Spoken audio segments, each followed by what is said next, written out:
Bonjour à toutes et à tous, bienvenue dans cette édition spéciale de Culture Express consacrée au 7e art.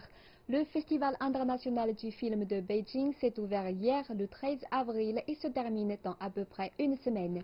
Nous nous concentrons sur le festival, le box-office chinois et l'orientation du film chinois. Sur notre plateau, Monsieur Clément Macquart, spécialiste sur le marché du 7e art. Bonjour monsieur.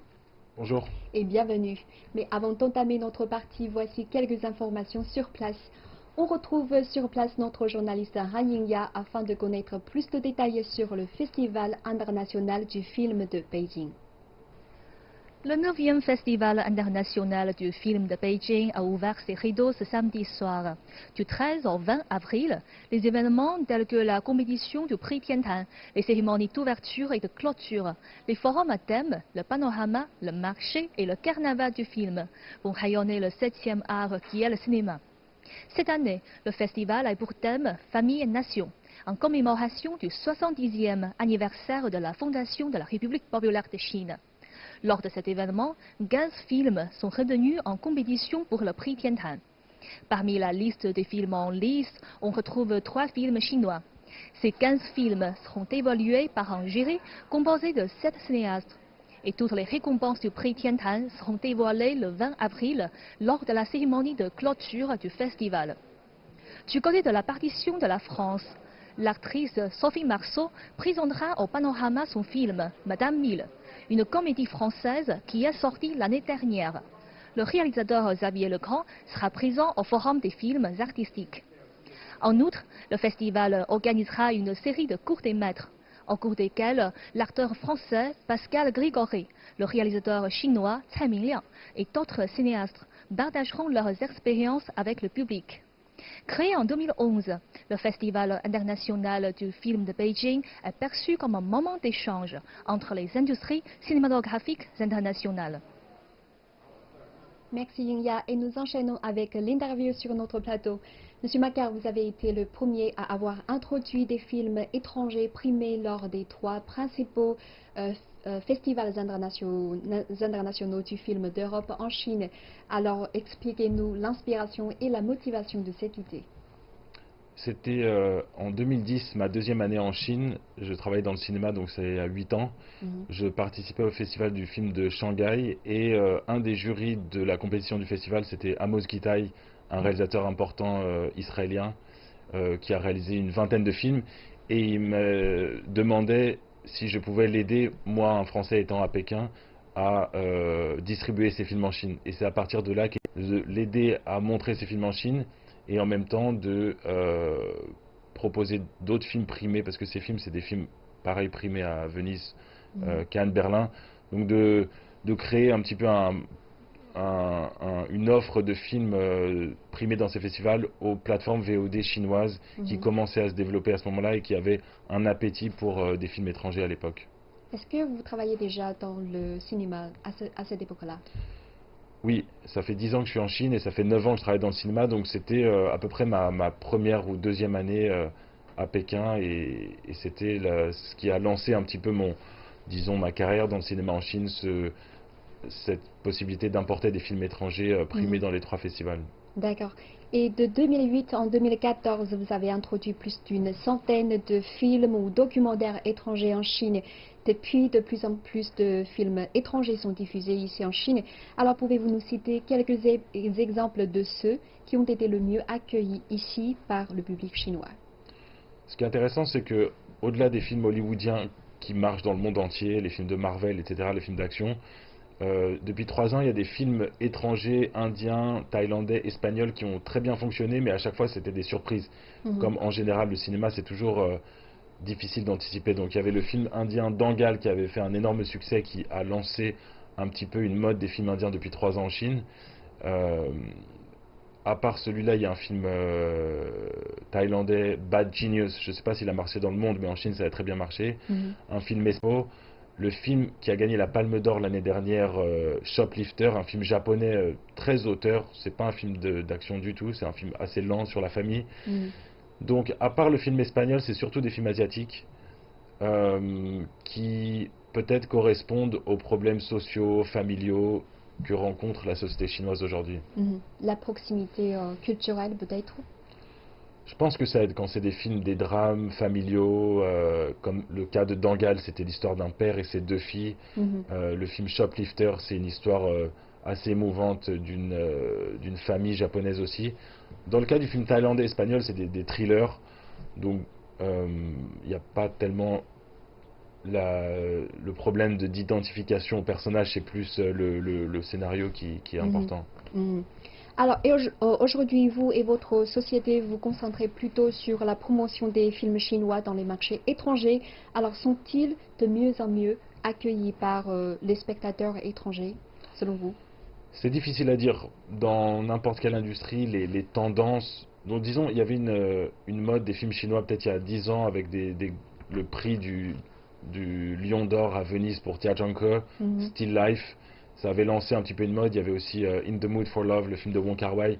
Oui. Ces deux films avaient eu beaucoup de consonances. Donc après, des films un peu moins importants, mais chinois, genre Voiture de luxe de Wang Chao, des films de Loyer, sont tous sortis en France.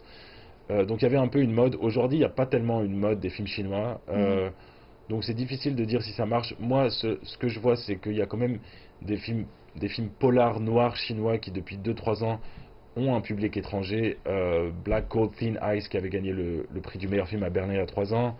L'année dernière, un film qui est sorti en France qui s'appelait Une pluie sans fin.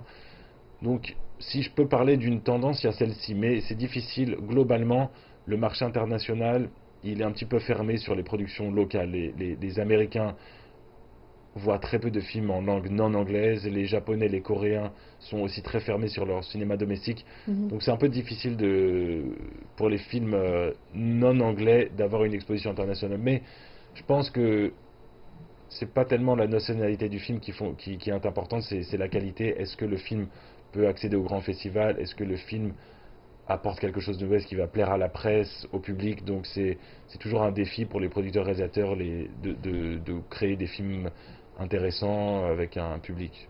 Est-ce que vous avez remarqué ces dernières années des films chinois assez reconnus ou bien assez accueillis par le public étranger ou bien le public français, si vous connaissez plutôt le marché français du film? Donc il y avait là les deux polars dont j'ai parlé, les deux films noirs. Oui.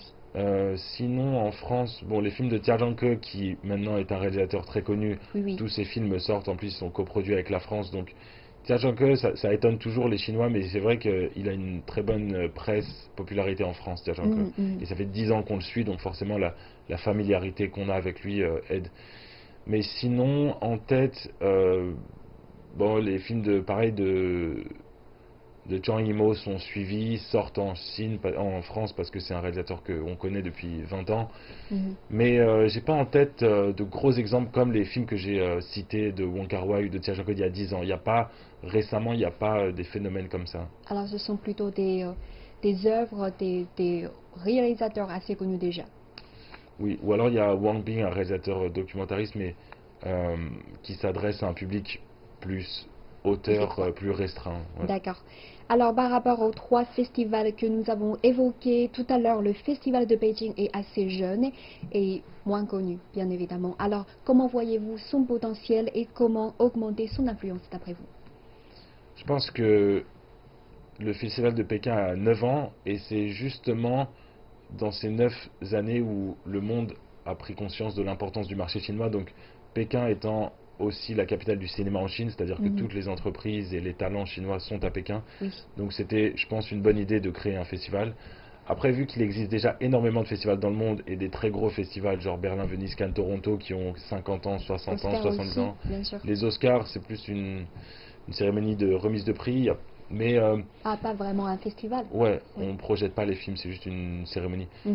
Donc Pékin, on en parlait tout à l'heure, la cinéphilie pour créer un petit peu un intérêt des films étrangers, des films d'auteurs.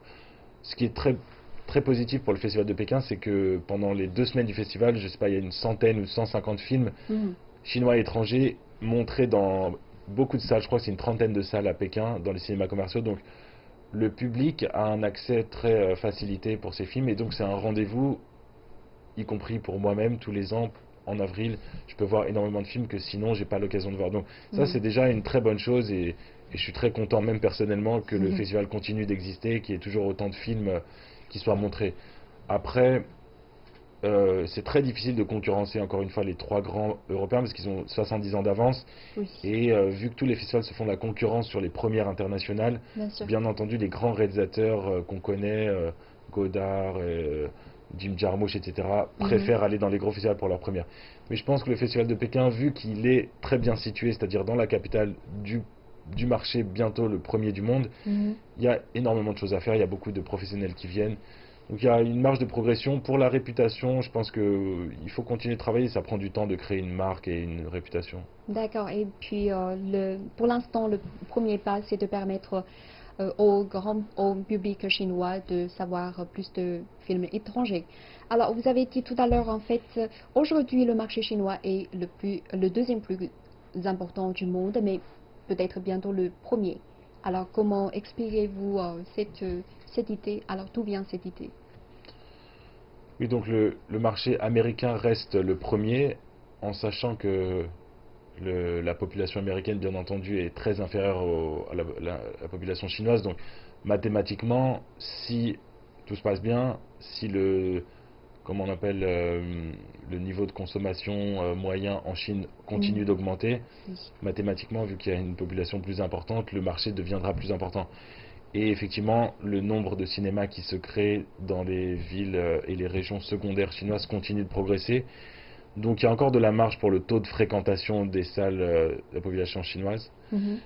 Donc les estimations pensent que dans 5-6 ans, le marché chinois sera plus important. Mais il n'y a jamais de certitude parce que le cinéma existe depuis 100 ans. Il y a 30 ans ou 40 ans, la popularisation de la télévision en France avait créé beaucoup de débats sur est-ce que ça va tuer le cinéma. Ça ne l'a pas tué, ça a complémentarisé. Maintenant, il y a Internet, il y a téléphone. C'est toujours pas seulement dans le cinéma, dans n'importe quel marché, les voitures, les téléphones, tout évolue. Est-ce que la salle de cinéma après Netflix, c'est un gros conflit entre le Festival de Cannes et Netflix, va absorber tous les grands réalisateurs, faire du direct sur Internet et tuer la sortie salle? Moi, je ne suis pas devin, je ne sais pas. A priori, j'espère que non, le cinéma va continuer d'exister, mais est-ce qu'il va continuer d'augmenter? Est-ce qu'il va stagner? On ne sait pas. Alors, est-ce que le marché chinois serait le plus important dans les années à venir? On verra. Merci encore une fois, Monsieur Macquart, d'avoir participé à notre discussion. C'est la fin de cette édition. Le Festival international du film de Beijing continue la semaine prochaine. CGTN Français couvrira l'événement dans les jours à venir. Merci de votre fidélité et à très bientôt sur notre antenne.